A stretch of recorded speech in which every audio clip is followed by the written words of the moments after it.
A'udzu billahi minasyaitonir rajim. Bismillahirrahmanirrahim. Assalamualaikum warahmatullahi wabarakatuh. Alhamdulillah, assalatu wassalamu ala Rasulillah wa ala alihi wa sahbihi wa man walah. Asyhadu an la ilaha illallah wa asyhadu anna Muhammadan abduhu wa rasuluh. Allahumma salli ala sayyidina Muhammad wa ala alihi wa sahbihi rasulillahi ajma'in.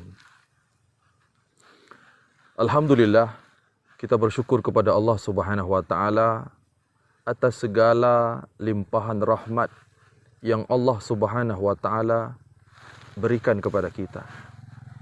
Tak lupa kita untuk selalu bersolawat kepada qudwah hasanah kita semua.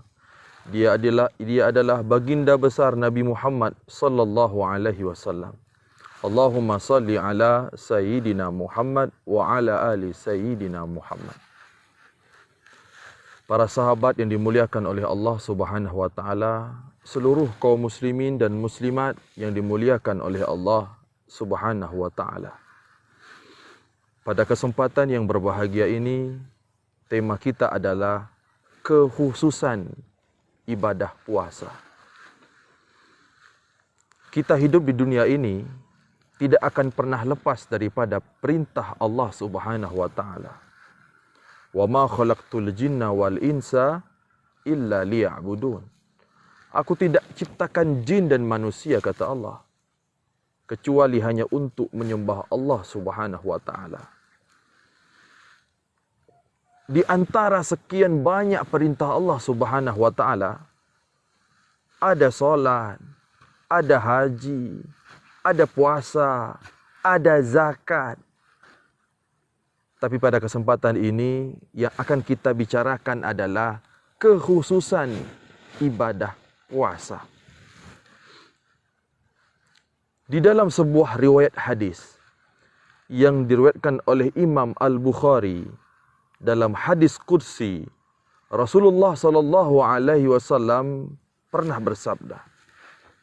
Kata Rasulullah sallallahu alaihi wasallam, "Kullu amali ibni Adam yudha'af lahul hasanah asyru amsalha ila 700 di'fin."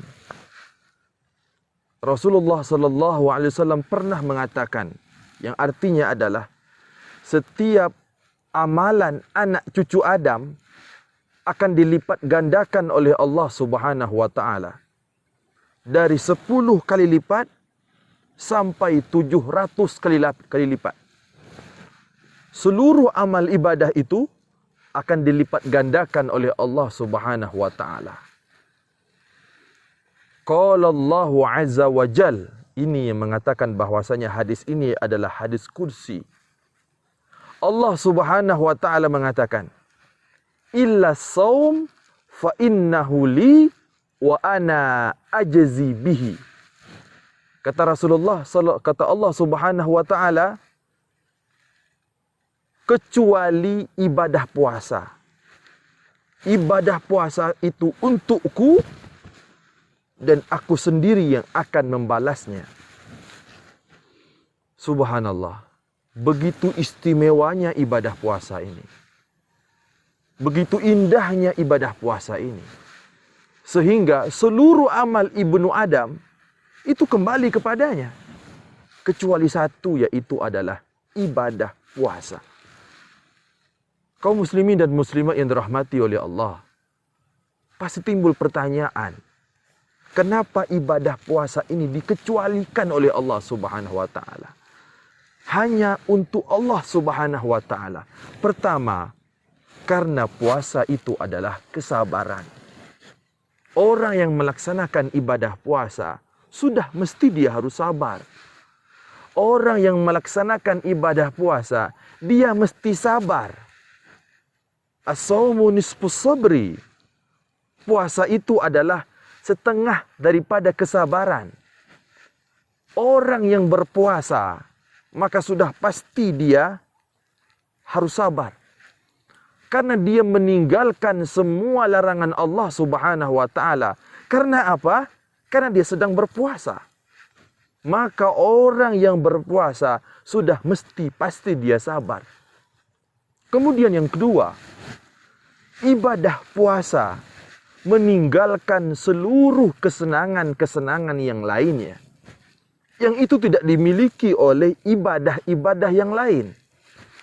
Seperti misalnya orang yang sedang ihram, dia dilarang untuk berjima, dia dilarang untuk memakai harum-haruman, tapi masih dibolehkan untuk melakukan hal-hal yang lain, kesenangan-kesenangan yang lain. Solat, memang dia tidak diperbolehkan untuk berbicara. Solat, dia tidak memang diperbolehkan memang untuk makan, untuk bersenang-senang, tapi dalam waktu yang singkat. Akan tetapi, ibadah puasa, kapan dia menahan semua itu? Dari kapan sampai kapan? Dari terbitnya fajar sampai terbenamnya matahari.